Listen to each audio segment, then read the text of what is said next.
There must have been something else. Oh, it's all making sense. No, probably what I want to do. Okay, look up. Okay, look up. Look up. Okay, so this side here, so this sheet here, make this so the video makes sense.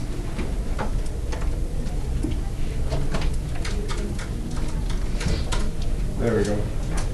So this sheet, this really is the primary element of these two yellow cards. What I did is I did it once and then I've kind of tweaked it over several years. But basically this sheet here, in my opinion, contains everything you need to easily earn a 5 on the AP test. Like just this one side. Like it has all the equations that I struggled maybe to remember a little bit. Like there's big ideas you have to remember. The big ideas are not displayed here necessarily. These are just the equations and some big ideas that go with them. But this one side of the sheet really is how this all started. So years ago, this is all I would pass out is this one side. So if I were putting this in the sheet protector, this is what I would put first. This is what you'll look at the most. I knew I did it backwards. Well, you didn't give you any instructions, so. I should have prayed about it. I didn't know what to call this, so I call them the golden notes. Golden notes. The back side, this page here.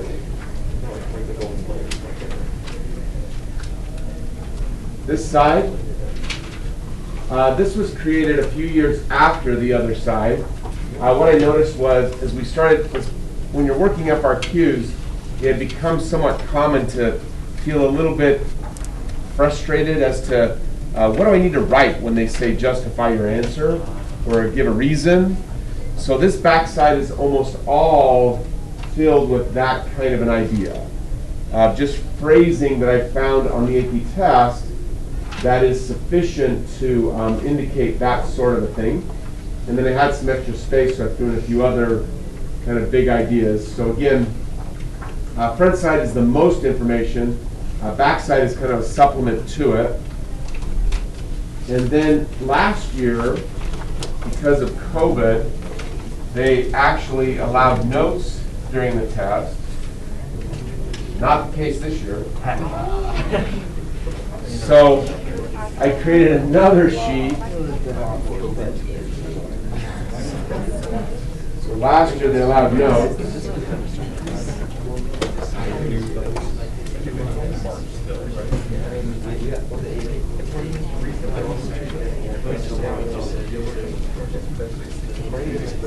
Okay, look up.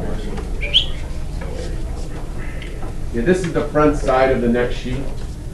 The big box is all about FRQ problems primarily that involve finding a min or a max. We'll kind of use this template as we go through some of those problems in the future. The next box is the mean value theorem. Next box is what's known as the intermediate value theorem. We haven't talked about the intermediate value theorem because it's just too easy. It's not worth spending like an entire day talking about it. So we'll just kind of reference this box as we hit equations on the AP test. Then the rest of the sheet really is all about what you just barely practiced. This white packet, the SASSY method. I found over several years that students often struggle to identify when the AP question is telling them, hey, you should be using the SASSY method. So what I did is I went through many years of AP tests and I dug out contrasting examples of how they kind of disguise the fact that you're supposed to be using the SASSY method. And that's what the rest of the sheet is. So the bulk of the second sheet is just some examples, but they have proven to be helpful. So anyway, that's the golden notes for this year. So put that in your sheet protector.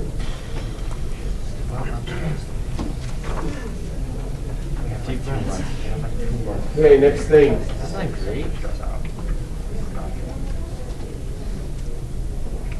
Hold on.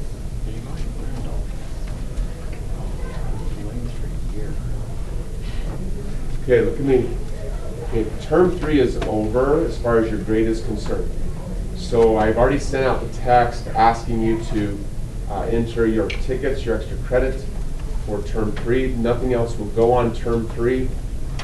The white packet is already in Canvas. You can certify that you completed that. I sent out a text some weeks ago saying that if you finish all, like you honestly complete all Unit 5 homework and you scored 82 or higher on the Unit 4 test, I would ensure that you would earn enough extra credit to get to an A. So that's where we are for term 3. Questions about term 3? Okay, term 4. There's only one type of assignment in term 4 that goes on your grade, and that is AP practice test scores.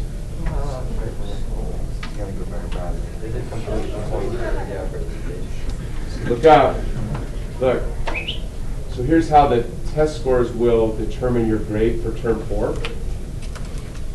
We'll be doing practice multiple choice tests and practice FRQ tests. We'll be doing the bulk of those at home because they're just, with COVID restrictions, there just isn't enough time to do the bulk of them in class. We have to save class time for discussing. Therefore, as you have been all year long, you're on your honor to be honest about your work. Just keep reminding yourself it doesn't do any good at all to be dishonest. All you end up doing is looking like a fool. Really. Because your grade looks great and your AP test score looks horrible. So just don't do it. Just be honest. As long as you're honest and you work at it, you'll get better and better. Okay? You will. Every time you take a multiple choice practice test, there will be 54 points possible. Same for the FRQ. That's exactly how the AP test is laid out. 54 points for each section. Now, as I've said before, you don't have to get even close to 54 to be on track for a 5 or a 4. Basically, in either section, if you can get to 36, that's a 5. That's it. And the school system grade like this? Okay? So if you can get to 36, that's a 5.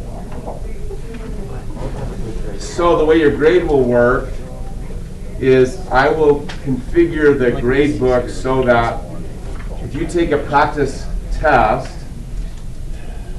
and you score 36 points, that will equate to 93 in Skyward, which is an A.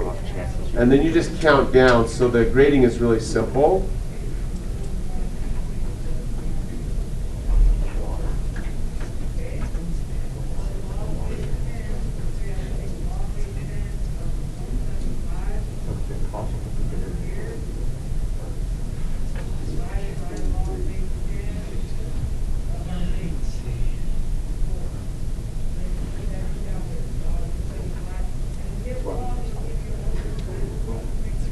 Okay?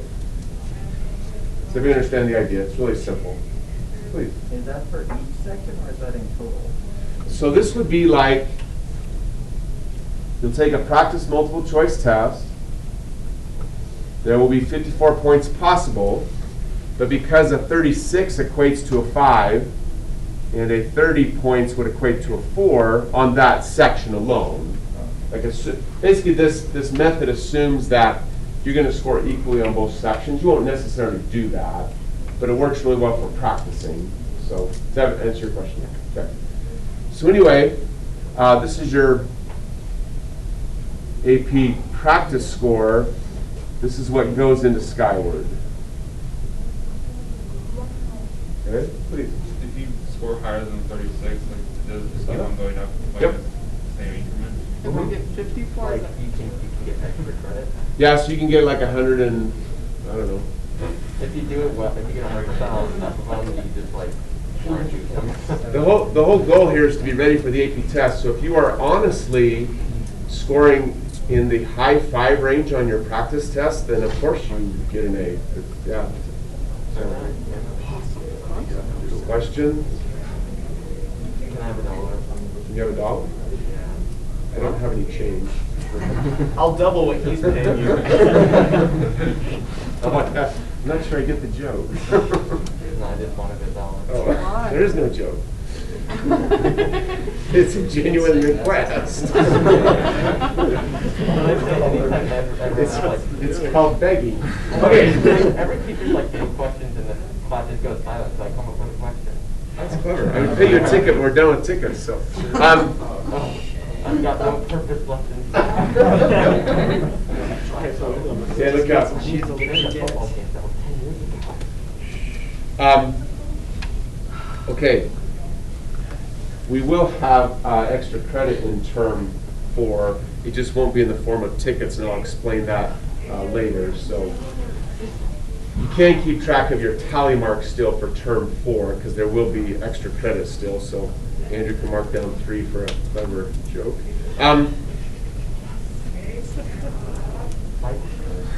Okay, next thing. Oh, Eric, please. What are we doing after the AP test? So I follow the pattern of Mr. Burrell, who I highly respect. We do rigorous academic activities.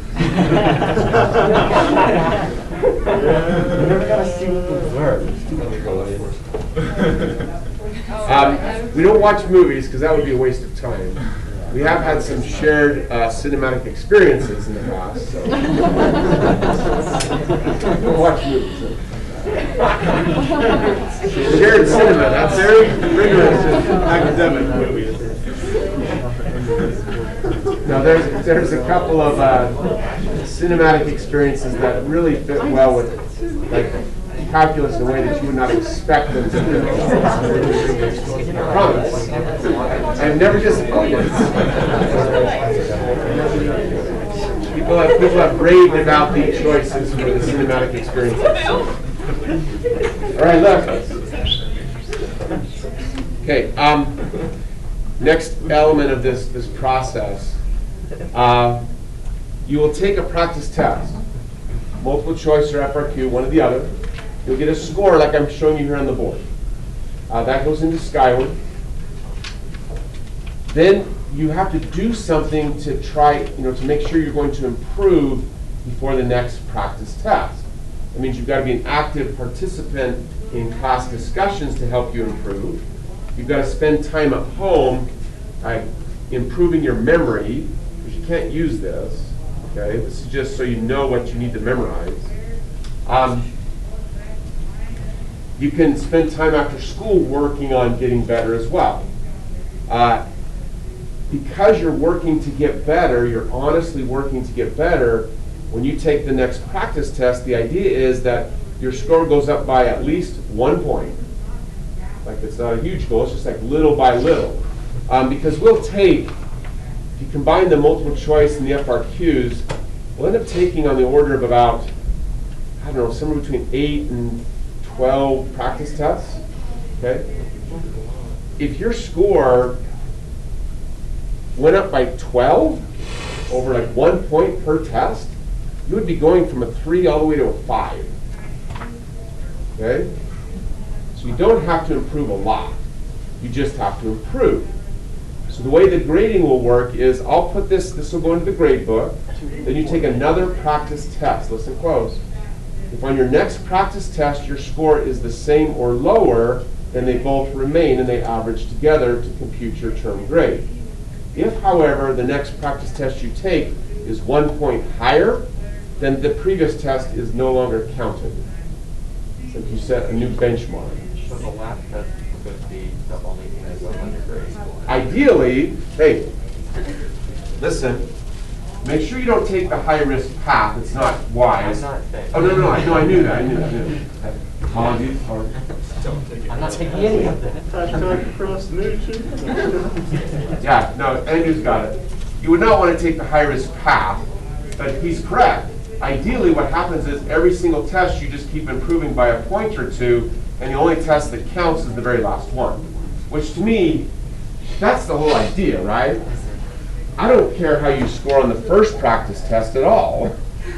I really don't. I've had students, hey, look, on a practice test, not kidding a bit, the score was 0. True story. You were short. No, the FRQ. Oh, okay. Okay. I was like, Multiple choice, though, They didn't even get an application point? no, because they don't give points for just garbage. And the student, unfortunately, their brain just kind of locked up. Like they went home, they had the instructions for doing the FRQ. Student came back, and I can tell you who she is. She knows I tell this story. I've had her sisters in class as well. Her name was Leander Gibson. She came back and she came and sat by me and she just said, I couldn't do anything. Like the time limit was 90 minutes and I sat and I just froze. Like for 90 minutes, I honestly kept reading the problems, kept trying to think of what to do. Nothing would happen. Like her honest score was 0. Okay, listen. The lesson of the story, of course, is that because she's honest and because she's willing to make an effort, I gave her kind of a different approach to help her kind of get going. And she was willing to do that, so she did what I asked her to do. She got a 3 on the AP test. Okay? So she passed the test. She literally went from 0 to above 24 on a practice test over the course of about a month and a half. But it just took some time. Okay? So it's exactly what Andrew said. The whole point of this is to score well at the end, not the beginning. Worst multiple choice score I've seen, pretty sure I've seen 4 out of 54. So it's a lot rougher than people think. People think it's multiple choice like driver's ed multiple choice, where you read the problem and you go, well, freak. Only 2 of them can even possibly be right. So. Hit the person after that. Question? Is it 100 points to hit the top? Eric.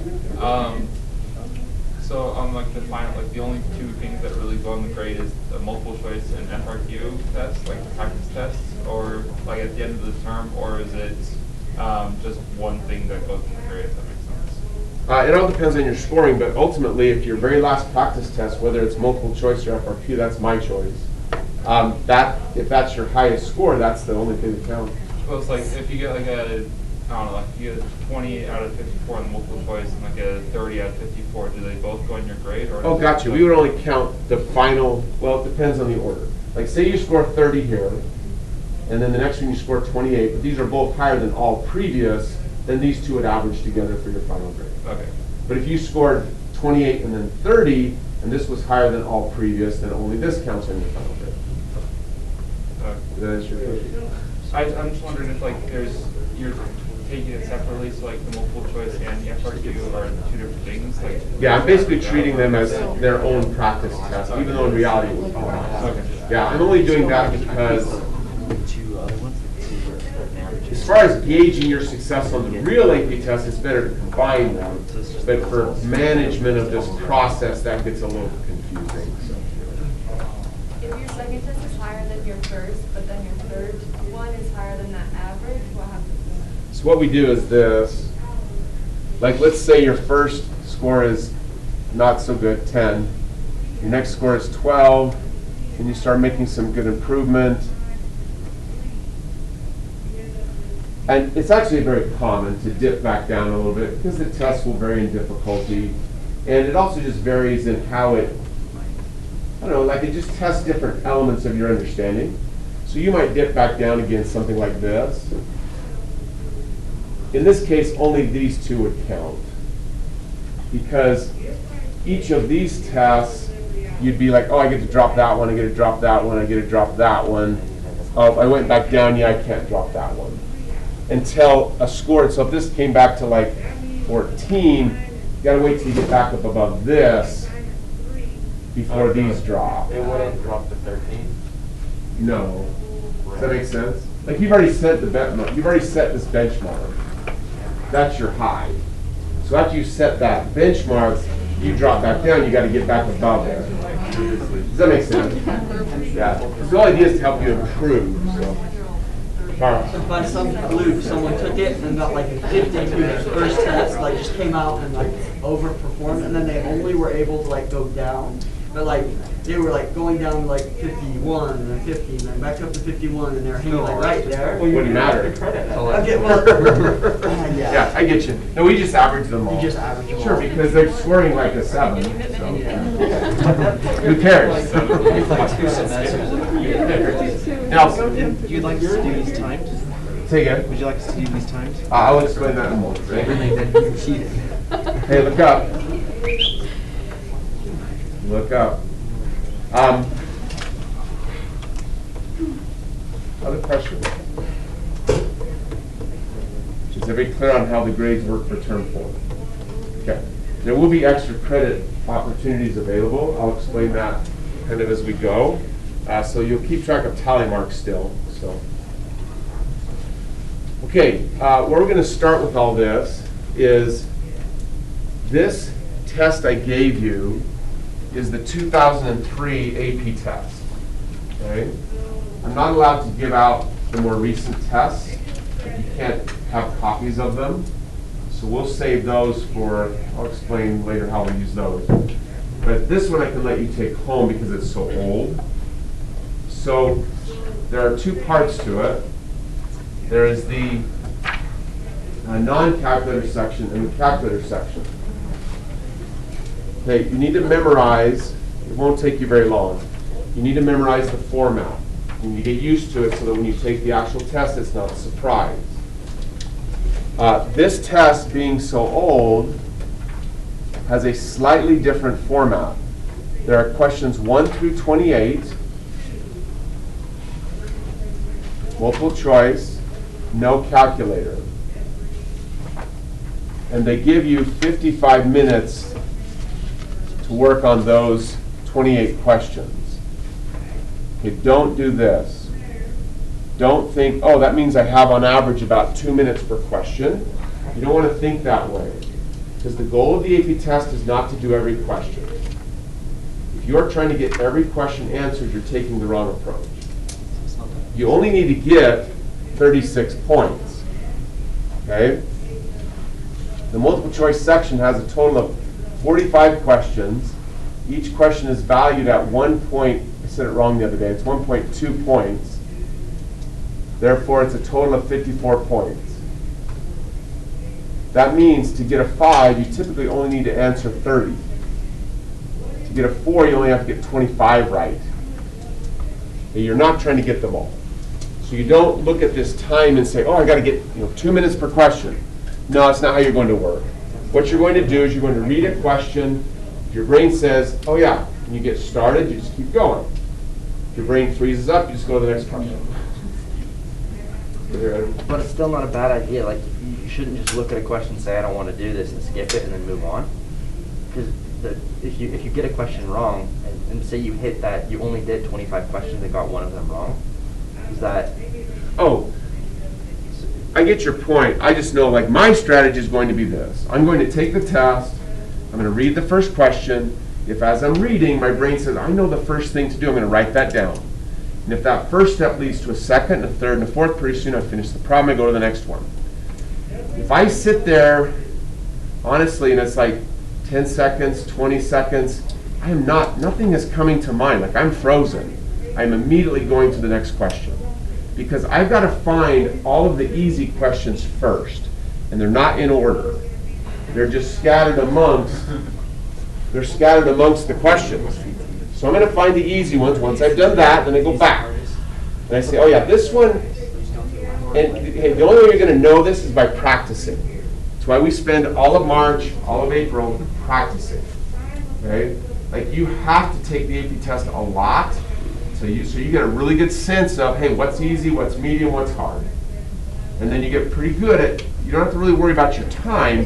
You just get good at moving along, not stalling. If that helped. Yeah. Okay. Carl. For the multiple choice, does guessing like hurt your score or not? So wouldn't it be like a good strategy, like look at it and be like, dude, I got nothing, no clue, but C looks pretty good, moving on. Yeah, for sure. And then make a note that, hey, I need to come back and look at it, given time. Yeah, for sure. The thing you don't want to do is stall. Like you don't want to just sit there and go, and just get stuck. There's lots of other points. Keep moving. Don't hurry though. Like I say it all the time, slow and steady is the best way. Second year I taught AP Calculus. I had a student, really, really good student, like really good, but slow. Like really, like when I would give tests in class, it took him forever. I was worried. I'm like, afraid you're gonna have a hard time on the AP test, but he got a 4. You don't have to go fast. Okay? You don't have to go fast. And the AP test is just one multiple choice section and one FRQ? Or? Sorry, just didn't quite get there yet. Okay. So you get 28 questions, multiple choice, 55 minutes.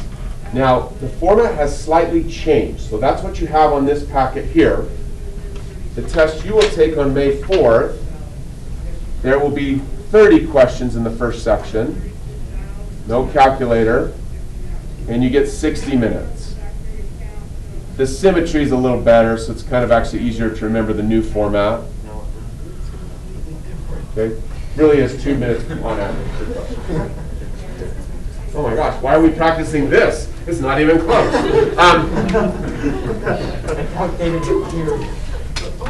Waste of time. How could I? Questions?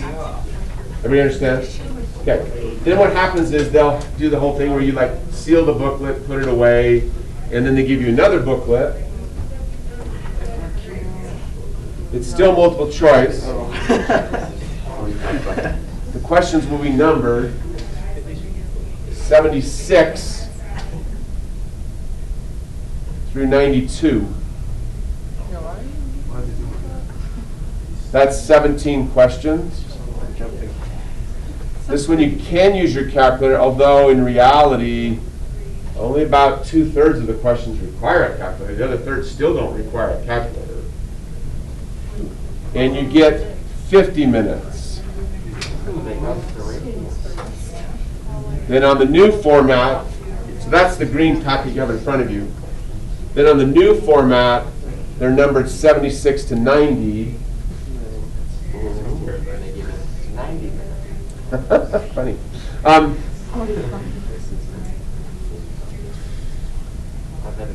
So it's 15 questions. That's with your calculator. 45 minutes exactly. Whoa. So, do the calculator questions take more time? The question was, do the calculator questions take more time? There's no way for me to, with certainty, predict, but the pattern that's been occurring year after year after year for quite a long time is that most students find the calculator section to be significantly easier than the non-calculator. So it seems kind of backwards. Like they give this much time for the calculator, and yet people come back and they say, I'm pretty sure I got 13 out of 15 right. And it wouldn't have helped to have more time. I just kind of did what I could on the other two, and I really didn't quite know what they were asking. But no, I'll have kids come back and say, oh, I killed the calculator section. My guess is this, Nelson. When you create a test, partly what you're trying to do is to set this benchmark that you can then use year after year after year to compare. Say, okay, we gave this test to students. How did it work? You know, what was the scoring? Well, we want the next year to be a different test, but we still need to be able to compare them. Otherwise, the data is not very valuable. So my theory is they just kind of originally made this easier than they planned, but they can't really change it now. Got it. That's just a theory. Mine. Oh, I was going to say, like, question 76 to 90 is not 14. I know it's actually 15 if you count, because you got to count the 76 and the 90. Don't worry. I said that badly. My apologies. Sorry, Miles. Please. So, do you get the 6-minute test, and then immediately after you get the 45-minute test, and then all just one after the other after the other? Yeah, 60 minutes, they don't give a break. All that happens is there's a slight break where you're like sealing the booklet, getting your calculator out, breaking the seal, go. After that, you do get I think it's officially 10 minutes, but they don't let me go down there, I'm not even allowed. So you get a break, and then you move to the FRQ section. Somebody asked why the numbering is weird. The numbering is weird because the bubble sheet they give you is a standard bubble sheet. It's not designed for this particular test. It's just a generic bubble sheet. One side of the bubble sheet is numbered 1 through 75. The back side is numbered 76 through 150. So you use one side for the non-calculator section, flip it over for the calculator section. So, hence the numbering is a little weird. Okay. After you've done this, come back from the break. When you do the FRQ section, you get 2 FRQs. Well, actually, the old test is you get 3 FRQs. They're all with your calculator, and you get 45 minutes. Remember, an FRQ is usually part A, B, and C, and D. So this is like having 12 questions. And then even within an FRQ, as you've seen as we've practiced, like part A can have 3 questions within it. So 3 FRQs translates into more like, I don't know, somewhere on the order of about 20 things you got to do. Okay? But you don't have to do all of them again. Your goal for a 4 is 55%. Just barely over half. You get barely over half done accurately, completely, you're on track for a 4. Then they make you put your calculator away, and you get 3 more FRQs with your no calculator, I should say, 45 more minutes. But they do have a rule that's a little different. You are allowed to go back and work on these, just can't use your calculator. Just a value, because just because you have your calculator, you don't use it for, I don't know, like half to a third of what you're doing. You're not using your calculator anyway. So once you start this last 45 minutes, you're free to work on any of the FRQs. Just no calculator for anything. Okay, new format, the format you'll use this year, is they give you 2 FRQs, 30 minutes, calculator, and then you have 4 FRQs, no calculator, 60 minutes. This actually is a better format because the previous format, stuff in the calculator section often didn't require a calculator anyway, and now you have the advantage that you get the last 60 minutes you can work on anything. So it's a little better balance, really.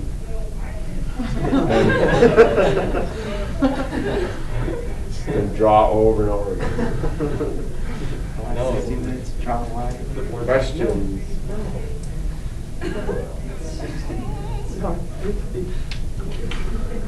Okay. Okay, to get going on this process, here's what we're going to do first. So you now have in your possession what you need to make sure you have memorized. Like, there might be, I don't know, 1 or 2 things outside of what you see here, like that you would need to memorize, but not really hardly anything. Like, this is what you need to have down. Now, most of this you've already memorized. It's just a matter of putting it all together. Okay, please. Will we get to use this on like some of the earlier practice tests, or practice test 1? Do we have to? I've got to get you away from this as quick as I can. Like, it's a key element of really preparing for the test is to just get used to, I don't have anything to help me. And so the early practice tests that count on your grade, we will not be using this. This is for like after you've taken the test, like, okay, I forgot something, what was it? You know what I mean? And you can look it up and find it, that sort of thing. But yeah, I've got to get you away from this quick. So you have that. This test is not going on your grade. Okay, we're going to go through a combination of in class and you doing stuff at home. this entire multiple choice test, as well as an entire FRQ test together as just practice. Like you work at home, you talk about it in class, you come after school and talk about it. I'll post videos for every single problem, okay? That'll be so that's like your starting reference, like a place to begin. Then when we do an actual practice test, it will be no notes. You just do the best you can, see what you get, and then build from there. So, question? Like I've tried it the other way where I wait, it doesn't help. People just use this as a crutch way too long. Like you want to get away from this as quick as you can so that you can say, hey, I want to know what would I get on the AP test if I were taking it March 10th. This is what I get. Terrible. What does it matter? Work from there. Okay. That's not about you. It's not you are. You're not terrible at all. The score is just not good. There's a big difference. There's a big difference. It's nothing to do with you. Okay. Questions? Okay, so we're going to get going on this. Let's dive in. So we're just going to go item by item. So number 1.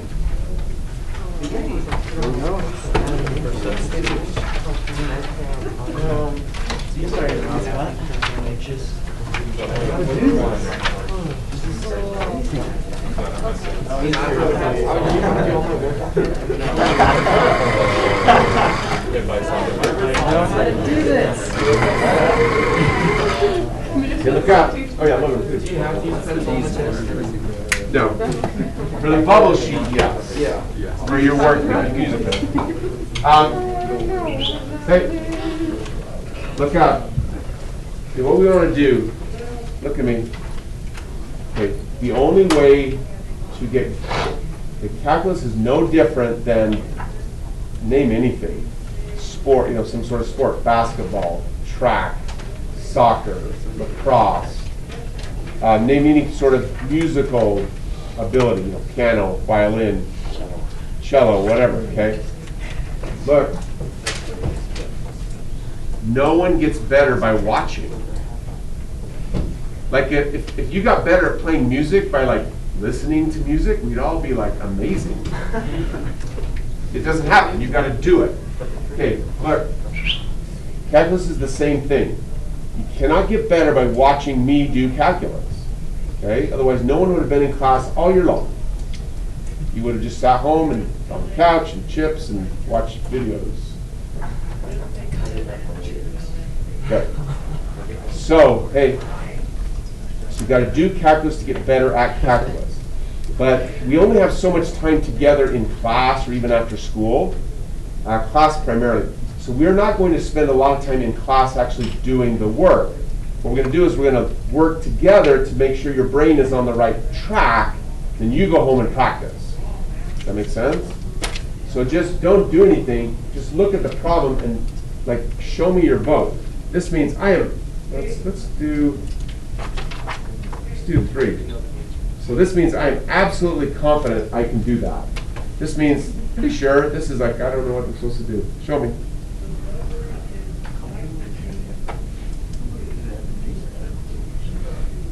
Perfect. So you do that one at home. Next one. Okay, this time I would like you to raise your hand and tell me there are 2 big ideas I have to remember in order to solve that problem. 2 big ideas straight off the yellow sheet. Raise your hand if you know the 2 ideas. It's basically like you've got to think in terms of big ideas. You get the big ideas down, the little steps will come easily. Hands up. Think about it. Think with me. Don't just watch. What's the very first thing you've got to do? Very first thing. You're asking me to find the value of that integral. I don't have a calculator. Saren, what's the first thing you should be thinking? Should be thinking like antiderivative, like doesn't fit any rules and such. Perfect.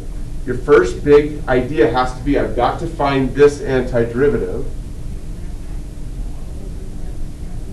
How many knew it? Hands up. Mark them down, 2 points, 3 for Zaren.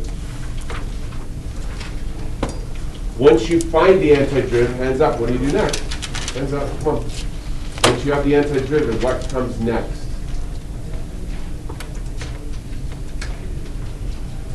You can see by the number of hands that, as I said all year, when we get to the point where we're practicing, it's not just reviewing. It's like getting your brain to find the right pathway over and over again correctly. So what's next, Nelson? Do you solve for when 0 and minus 1 familiar? Yeah, your thought is right. We want to change the wording just a little. You're going to evaluate the antiderivative at the limits. That's the fundamental theorem of calculus. Okay? Please. What if you looked at it and like, yes, I know exactly what to do, but then you look at like you can't remember the antiderivative rule. Yeah, that's where, when you're practicing, what you should do, honestly, is, look at me, when you're practicing at that point, what I would do is I would get out my rule sheet, I'd find what I need, so I'd get that pathway working. I would do the problem, but I wouldn't count it in my final score. Because I want to get an honest assessment of how well I would have done on the day of the AP test. But I'm also trying to practice. Does that make sense? Okay. Now, this one, again, this is not great. You're just trying to get through this as a first start. If we go over the time limit, like on the tests, do we just not count the ones like after the time limit stops? So for this, no time limit at all. For these initial just warm-up stuff, just get through it. On the actual test, you're going to want to time yourself, and you're going to want to stop when the time is up.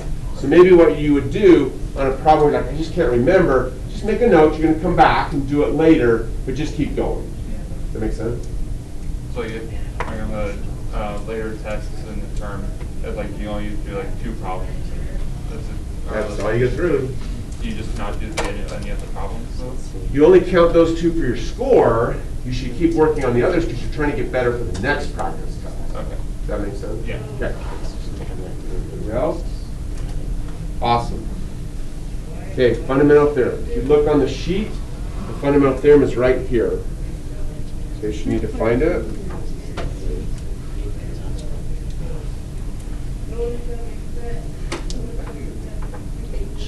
Where did it go?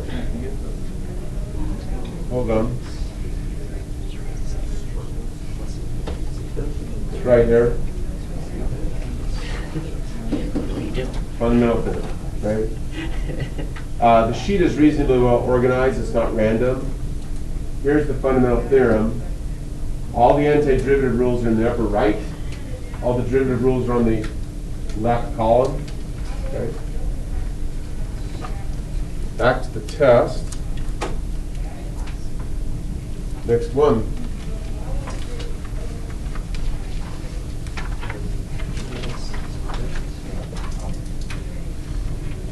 Okay, I would make a note somewhere on this sheet because there's a bit more. There is no white space whatsoever left on this thing. Like I spent, I don't know. I'd say in total, this is about a 72-hour project. Like over time, like how much I put, like squish and squish and squish and add some more things and squish some more, and yeah, it's just there's no room left. But here there's some room. Somewhere on this sheet, I would make a note that I gave you earlier in the year. Let me say the note, then you can figure out how you want to write it. The note would be that, I don't know how to say it, like we said it earlier in the year. Horizontal asymptote and limit as x approaches infinity are the same thing. For example, if a function has a horizontal asymptote of y equal 2, then you right away know this. The limit as x approaches either positive or negative infinity of this function is also equal to 2. You have to have that fact memorized. They will test you on it. It's very common. They mean the same thing. They like to test it both directions. So sometimes they like to say this and then ask you questions about horizontal asymptotes. In this problem, they said, oh, y equal 2 is a horizontal asymptote. So which of these are true? It's that one right there. Question. Next thing.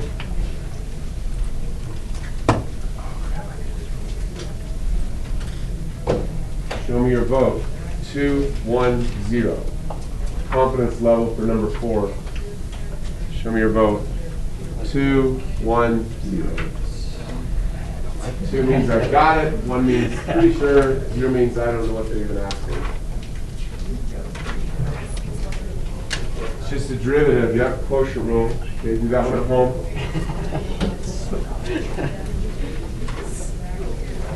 We've already talked about this. Number 5, there's nothing new there. You will have to use your unit circle trick. Okay? Look, if you do not feel 100% confident with the unit circle, all you have to do is come after school. I promise you spend 11 minutes with me. We talk in a pace it's your pace. Like I'll let you do most of the talking. In 11 minutes, you'll never have trouble with the unit circle again. Okay? Limit question on the golden notes right here.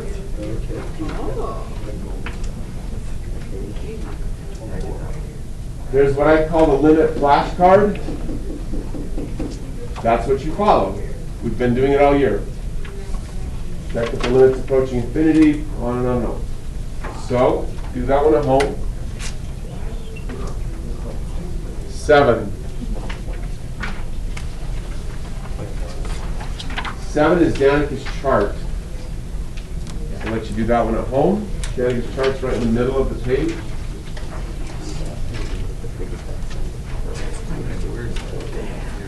8.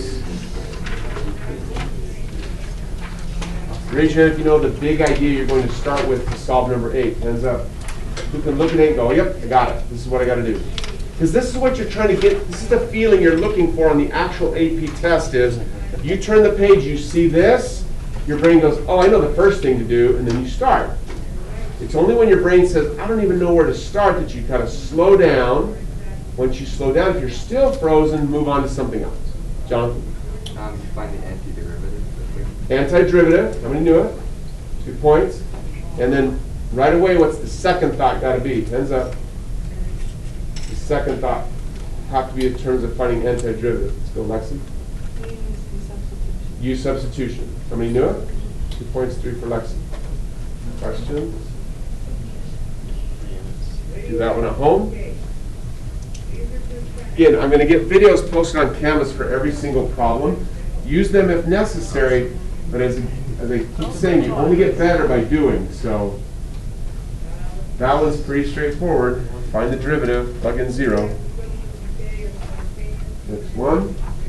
Oh, as we're going through it, if your brain has a question, don't hesitate to stop me. So we just have to move at a pretty good pace because there's only so many days left. So that's Danica's chart. We practiced them earlier in the year. 11. 11 was on a homework recently. You're doing a use substitution. They're trying to trap you into making a mistake. Anybody have to remember what the mistake is they're trying to get you with? Like they tell you what U is, so you can just do the use substitution process, but they're trying to trap you into doing something. We get to plug in the limits and change it out. 3 points. When you do a use substitution, remember, these are values of x. They must be changed into values of u. Okay? The correct answer on this problem is C. But notice that B and C are nearly identical. Well, they are identical except for the limits. That's where they're trying to trap you. And forget to change the limits. So, please. On this one, would you just like do the problem as normal, like use substitution, and then just once you get to something that looks like that, you stop? Yep. Oh. Yeah, you're going to do everything you would do in a regular use substitution problem, and then when you get to here, you know you've done all that they asked. You just wouldn't finish. Okay, next thing.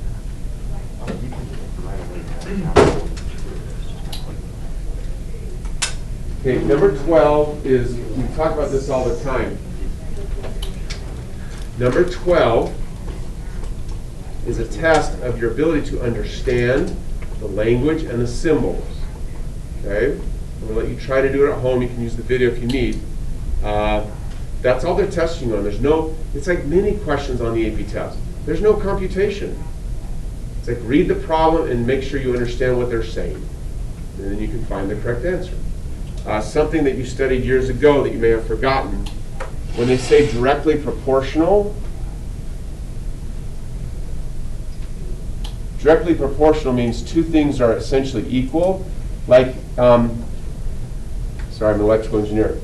The voltage is directly proportional to the current. And there's a constant of proportionality you multiply by. That means directly proportional. They're equal except for an extra multiplying constant. That's directly proportional. Inversely proportional is equal except that one's the inverse of the other, and then there's a constant of proportionality still, something like that. Okay? So that's not calculus, that's something you learned before. But you need it for this problem. Questions? Next thing. This problem also is testing on something we talk about all year as well. Make sure you are very, very confident when they are referring to the amount versus the rate. That's what this is testing you on. Next one.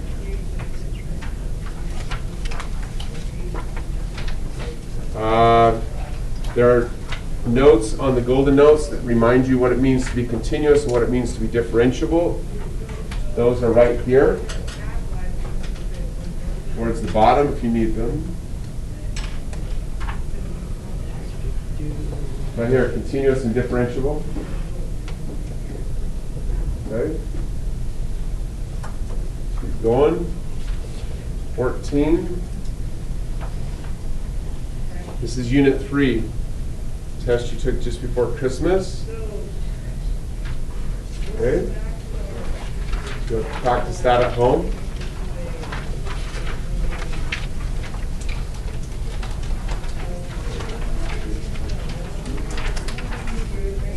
Number 16, you're going to want to make sure you draw my favorite picture right here.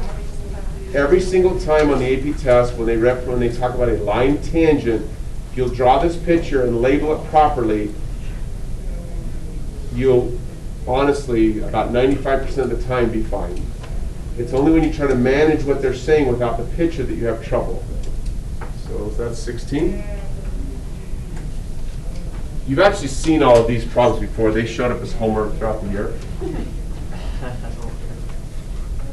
That's Unit 3. That's Danica's chart. That was Unit 1.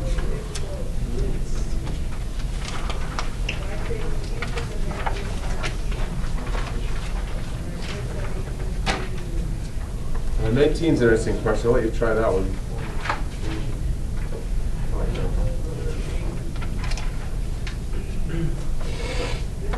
Continuous and differentiable again. Golden notes, I showed you those boxes. That's Unit 1, point of inflection. 22.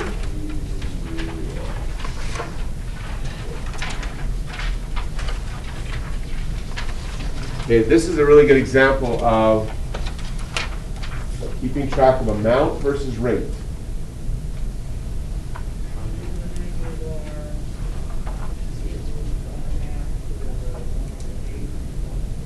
And it's a really good example of a particular box on the golden notes, right here.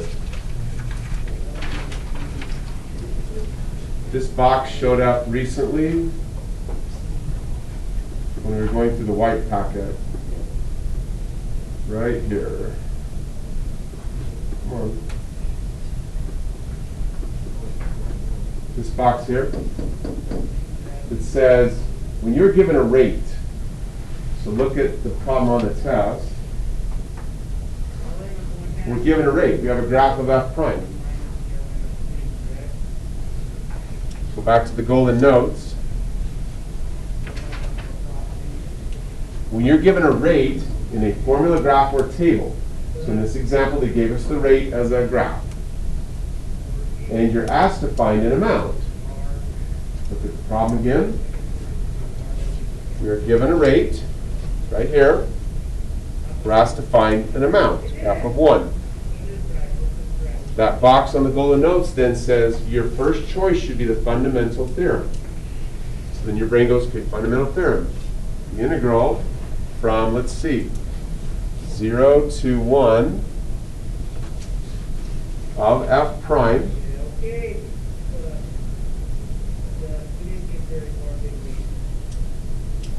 is exactly the same thing as f of 1 subtract f of 0. So now, you know this value, they gave it to you. You're looking for this value, and you can find this value right here. Because you have a graph of f prime. And we learned on a few packets ago that one way to calculate an integral is to calculate area. Okay? So your assignment is to get through all of the green before you come back to class on Monday. Use the both packets. Yeah.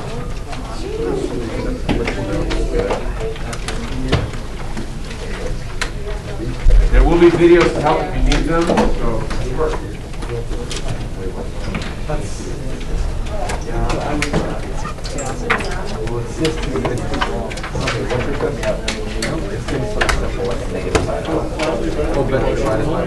Dude, I hate the quotient rule.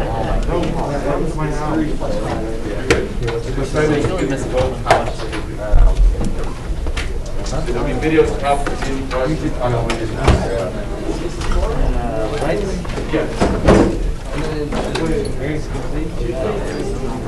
Yeah, so next week it's like 8 days Monday, Tuesdays, 3 days Wednesday. Saturday? I